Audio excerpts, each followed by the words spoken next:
नमः शिवाय ॐ नमः शिवाय ॐ नमः शिवाय ॐ नमः शिवाय।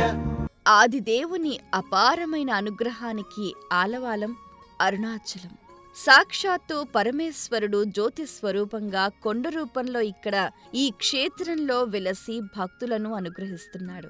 కృతయుగంలో రత్నాచలంగా, త్రేతాయుగంలో కనకాచలంగా, ద్వాపరయుగంలో రజతాచలంగా, కలియుగంలో అరుణాచలంగా ప్రసిద్ధి పొందింది. అరుణ అంటే ఎర్రని, అచలం అంటే కొండ అని అర్థం. దీన్నే తిరువణ్ణామలై అని కూడా అంటారు. జటాటవీగలజ్జల ప్రవాహ పావితస్థలే గలేవలం జలంబితం కుజంగుతుంగమాలికా రమడ్డమడ్డమడ్డమడ్డినాదవక్రమర్వయం చకార చండ తాండవం తనోతు నః శివ శివం।